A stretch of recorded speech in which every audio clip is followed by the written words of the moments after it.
Hi viewers, welcome to our channel. ప్రస్తుతం మనతో పాటు దాము బాలాజీ గారు సీనియర్ జర్నలిస్ట్ ఉన్నారు. వారితో ఒకసారి మాట్లాడదాం. సార్ నమస్కారం. నమస్తే. సార్, పాస్టర్ ప్రవీణ్ గారి మృతికి సంబంధించిన ఒక పక్క ఇన్వెస్టిగేషన్ జరుగుతూ ఉంది, మరో పక్క ఆయనకు సంబంధించి పలు రకాల సీసీటీవీ ఫుటేజ్లు సోషల్ మీడియాలో మొత్తం కూడా మొత్తం పబ్లిష్ అవుతూ వస్తున్నాయి. అయితే పోలీసులు లీక్ చేస్తున్నారు ఈ సీసీటీవీ ఫుటేజ్లు అని అనుకున్నారు. కానీ ఇప్పుడు ఒక ట్విస్ట్ ఏంటంటే, అసలు నిన్న మొన్న లీక్ అయిన సీసీటీవీ ఫుటేజ్లకు మాకు సంబంధం లేదని వాళ్ళు చెప్పారు సార్. మరి అలా అయితే ఈ సీసీటీవీ ఫుటేజ్లు ఎవరు లీక్ చేస్తున్నారు, ఎందుకు లీక్ చేస్తున్నారు, దీన్ని లీక్ చేయడం వెనకాల వాళ్ళ మోటివ్ ఏంటని కూడా మాట్లాడుకుంటున్నారు. మరి ఆ సీసీటీవీ ఫుటేజ్ చూస్తే మీకేమనిపించింది సార్? అండ్ మరి ఇప్పుడు పోలీసులు కాదు అని చెప్తున్నారు, మరి దీనికి సంబంధించి ఎవరు చేస్తున్నారు ఇదంతా కూడా?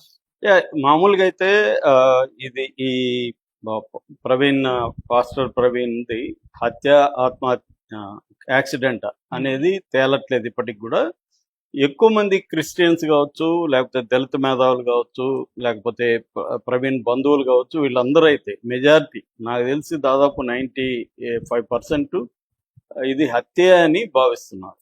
అయితే దీన్ని డిస్ప్రూవ్ చేయడానికి ఇది హత్య కాదు, యాక్సిడెంట్, ఇతను తాగి బండిలో ఆల్రెడీ 2 సార్లు పడ్డాడు, 2 సార్లు మందు కొనుక్కున్నాడు అని రెండవసారి ఏలూరు దగ్గర ఒక వైన్ షాప్లో టానిక్ అనే ఒక వైన్ షాప్లో ఆయన కొనుక్కున్న వీడియో ఫస్ట్ బయటకు వచ్చింది.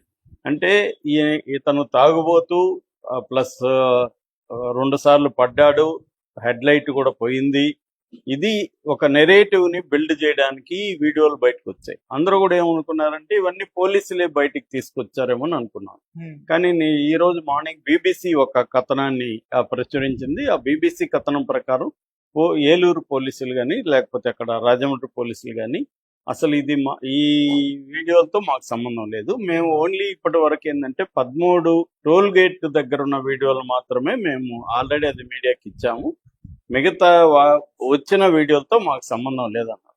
ఇప్పుడు ఆ వీడియోలని కొన్ని పరిశీలిస్తే కూడా అక్కడ వాయిస్లు ఉన్నాయి ఆ వీడియోలో. చూడండి సార్, ఇదే ఇక్కడ అని చూపిస్తున్నారు. ఒక అమ్మాయి ఏమో పెట్రోల్ వేసుకోవడానికి తను గొల్లపూడి పెట్రోల్ బంక్ వచ్చినప్పుడు ఒక అమ్మాయి వాయిస్ ఎవరికో ఫోన్లో వినిపిస్తుంది. సార్, ఇతను అపస్మారక స్థితిలో వచ్చాడని చెప్పచ్చా అని అంటుంది. అతనేమో అపస్మారక స్థితిలో లేడు, నిజానికి బైక్ కొద్దిగా అతనికి ఇబ్బందికరంగా ఉన్నట్టుంది తప్ప అది లాంగ్ జర్నీ వల్ల కూడా అవ్వచ్చు. ఎందుకంటే ఇది మొత్తం 381 కిలోమీటర్ల జర్నీ టోటల్గా. సో గొల్లపూడికి వచ్చేసరికి అతను అలసిపోయి ఉండొచ్చు. సో అమ్మాయి ఏం చెప్తుంది, అపస్మారక స్థితి అని చెప్పేమంటారా అని అడుగుతుంది. అంటే ఇదంతా ఎవరో ఈ వీడియోలంతా ఎవరు కలెక్ట్ చేస్తుంది. ఫస్ట్ ఒక ఛానల్లో ఈ వీడియో వచ్చింది, నేను లైవ్ చూస్తే 8,000 పోతుంది వ్యూస్ లైవ్లో.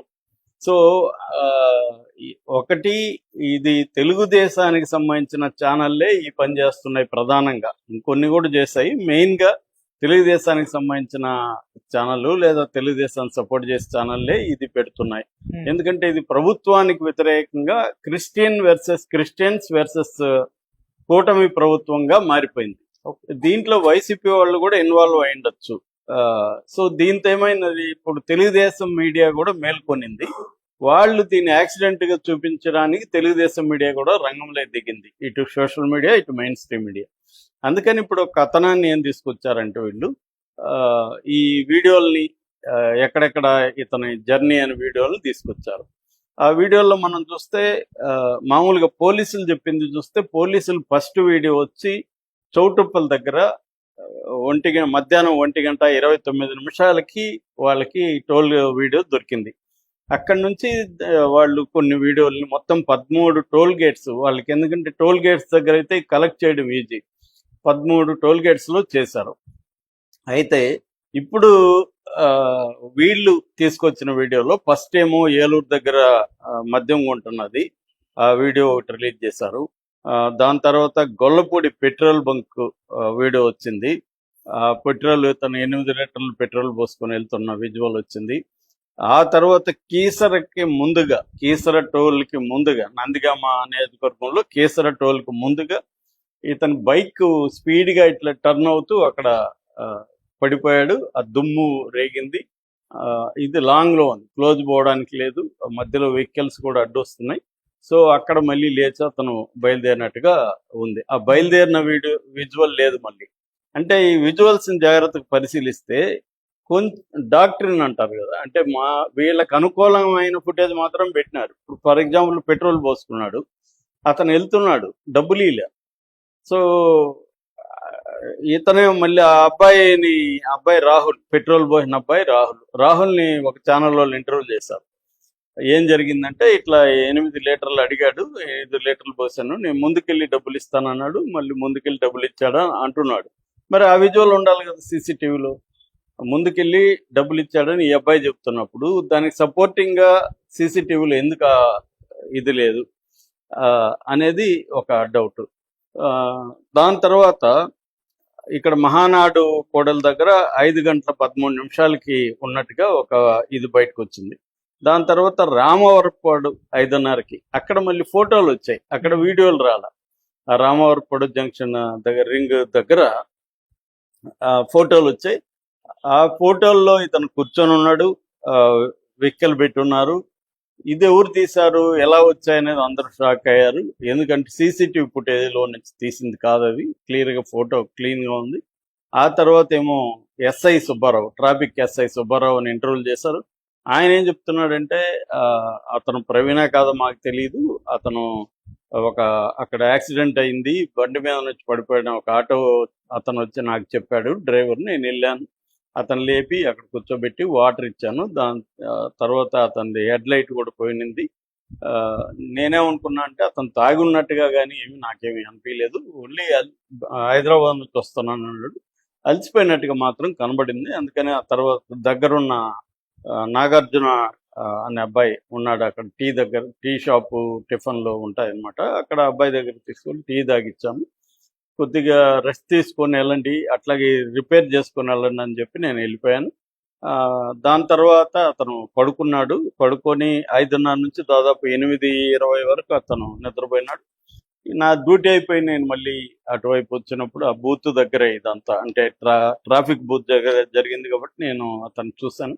అతను అప్పటికి లేచాడు. నేను అన్నాను, ఇది కనీసం దీన్ని కట్టుకోండి ఏదన్నా అని, అబ్బాయిని ఏదన్నా ఉందా దారం లాంటిది కట్టడానికి. దారం చేస్తే అది నిలవట్లేదు, నేను మా దీంట్లో ఏమన్నా వైర్ దూరుతుందేమని నేను వెళ్ళాను. ఈ అబ్బాయి కూడా వెతకడానికి వెళ్ళాడు. తర్వాత ఈ అబ్బాయి ఇతను ఈ బైక్ తీసుకొని వెళ్ళిపోయాడు అనేది అతను చెప్తున్నాడు, ఎవరు ట్రాఫిక్ ఎస్ఐ. సో ఇప్పుడు ఏంటంటే అతను కూర్చొని ఉన్నాడు, అలసిపోయి ఉన్నాడు, కనీసం హెల్మెట్ తీయకుండానే కూర్చున్నాడా అనేది ఒక డౌట్. హెల్మెట్ మామూలు రిలాక్స్ అవ్వడానికి అలసిపోయిన వాళ్ళు ఖచ్చితంగా హెల్మెట్ తీస్తారు కదా అనేది. సో అట్లాగే ఇక్కడ ఈ వైన్ షాప్లో ఉన్నది కూడా అతను కాదు అనేది ఎక్కువ మంది చెప్తున్నారు. సో ఇప్పుడు ఏంటంటే ఇదంతా కూడా ఫస్ట్ ప్రశ్న ఏంటంటే పోలీసులకు సంబంధం లేకుండా ఛానల్స్ అత్యుత్సాహం ప్రదర్శించి ఈ వీడియోల్ని ఎలా బయటపెట్టాయి. మామూలుగా ప్రైవేట్ వీడియోల్ని పోలీసులు అడిగితే ఇస్తారు తప్ప ఛానల్స్కి ఎందుకు ఇచ్చారు, ఛానల్స్ ఎలా పట్టుకున్నారు, సో ఛానల్స్కి ఎందుకు ఇతని యాక్సిడెంట్, పైగా ఇతను తాగి డ్రైవ్ చేశాడనే అత్యుత్సాహం వీళ్ళకి ఏమైంది, పోలీసులుగా చేయాలి, ఛానల్స్ ఎందుకు ఇన్వెస్టిగేట్ చేస్తున్నాయి అనేది ఒక ప్రశ్న. సో దీని మీద ఇప్పటి వరకు ఏంటంటే హర్ష కుమార్తో సహా అందరూ కూడా ఏం స్పందిస్తున్నారంటే, ఈ వీడియోలు మేము ముందు నుంచి చెప్తున్నాం ఇది ఫేక్, ఇతన్ని ఎక్కడో పట్టుకొని చంపేసి అతని ప్లేస్లో అతని కాస్ట్యూమ్స్ వేసి ఈ డ్రామా అంతా ఆడారు. అంటే 2 సార్లు పడిపోయాడని, ఒక దగ్గర మందు తాగినట్టుగా ఇవన్నీ చేశారు. దానికి తగినట్టుగా ఇప్పుడు విజువల్స్ అంతా బయటికి తీసుకొస్తున్నారు. సో పోలీసులు చేయాల్సిన పని కొంతమంది ప్రైవేటు వ్యక్తులు చేస్తున్నారు, వీళ్ళకి ఏం సంబంధం అనేది ఇప్పుడు వాళ్ళు అడుగుతున్న ప్రశ్నలు. దీనికి పోలీసులే సమాధానం చెప్పాలి. ఎందుకంటే పోలీసుల ఇన్వెస్టిగేషన్ నిన్న కూడా ఎవరో ఒకరి మీద కేసు పెట్టి అరెస్ట్ కూడా చేశారు. మరి ఈ ఛానల్ మీద ఎందుకు వాళ్ళు చర్యలు తీసుకోవట్లేదు, మెయిన్ స్ట్రీమ్ ఛానల్ అన్నీ కూడా. సో మీరు ఎలా ఎక్కడి నుంచి తీసుకున్నారని. అట్లాగే ఇప్పుడు ఫర్ ఎగ్జాంపుల్ వైన్ షాప్ ఉంది, పోలీసులు రాలేదంటున్నాడు, అతను వచ్చారు విచారించారు కానీ ఫుటేజ్ వాళ్ళు అడగలేదని చెప్తున్నాడు. మరి అది కూడా ఆశ్చర్యంగా ఉంది. మరి విచారించినప్పుడు ఫుటేజ్ అడుగుతారు కదా వాళ్ళు. సో అంటే ఫుటేజ్ చూసి వాళ్ళు వెళ్ళినట్టుగా మనకు అర్థమవుతుంది తప్ప వాళ్ళు అంటే పోలీసుల కంటే ఛానల్స్ అత్యుత్సాహం ఉన్నాయి.